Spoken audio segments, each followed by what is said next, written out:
Já parou para pensar o que é um modelo? Tô falando de modelos que usamos para entender o mundo ao nosso redor. Tipo esse cubinho aqui. Ele pode representar um prédio, uma caixa d'água, até mesmo uma molécula, depende do que a gente quer estudar. Modelos vão ser simplificações da realidade. E, de modo geral, a gente pode dividir os modelos em dois tipos principais. Primeiro, os modelos físicos são protótipos, miniaturas, como por exemplo robôs, que estão em alta. Eles tentam simular nossos comportamentos, por exemplo. Ou até mesmo modelos matemáticos, que vão ser equações que vão descrever sistemas. Como esse gráfico aqui. Ele pode representar a trajetória de um objeto, o crescimento de uma planta, ou até mesmo o nível de água de um tanque. Tudo depende de como a gente constrói e interpreta essas equações. E é justamente nesses modelos matemáticos que a gente vai focar neste vídeo. Vamos ver como eles podem ser utilizados para simular e analisar sistemas complexos, tipo processos industriais, sistema de energia, eletromecânicos, mecânicos, entre outros. Tudo isso com matemática, simulações e um pouco de criatividade. E para fechar essa introdução, fica aqui uma citação poderosa. O modelo não é a realidade, ele é uma forma de entender a realidade. Isso mostra que modelar não é sobre copiar o mundo exatamente como ele é, mas sobre encontrar formas de compreendê-lo melhor.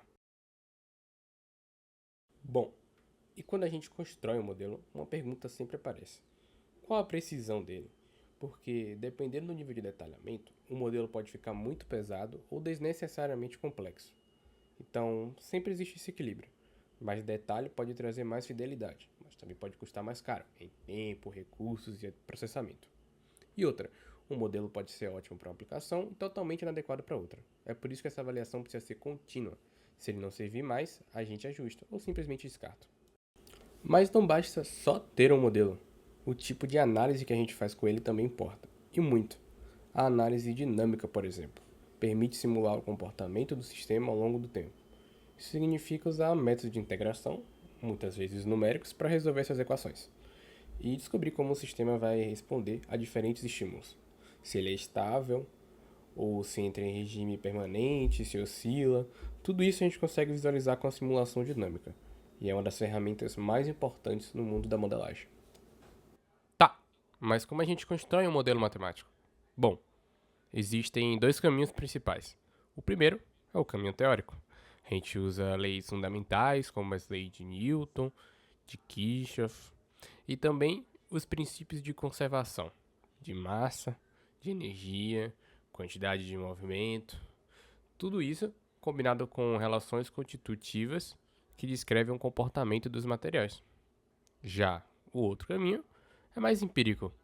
A gente vai coletar dados experimentais, ajustar curvas baseadas nesses dados e usar ferramentas estatísticas para criar um modelo que se encaixe bem no comportamento observado. Ou às vezes a gente pode usar os dois métodos para criar um tipo de modelo híbrido, em que use fundamentação teórica e dados para poder ser modelado. E bom, depois que você tem um modelo, vale a pena entender como ele se classifica, porque isso ajuda a escolher a ferramenta certa e a interpretar os resultados de maneira correta.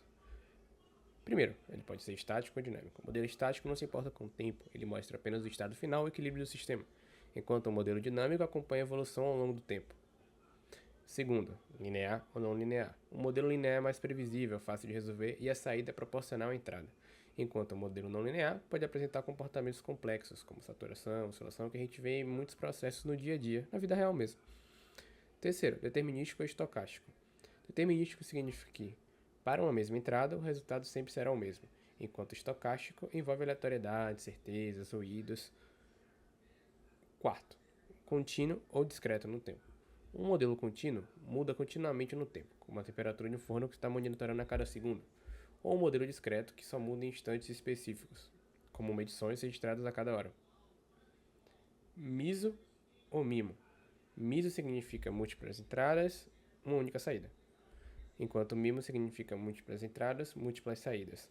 Também podemos fazer diversas combinações entre isso, poderia ser só uma entrada, uma saída, entre outros. Por fim, parâmetros concentrados ou distribuídos.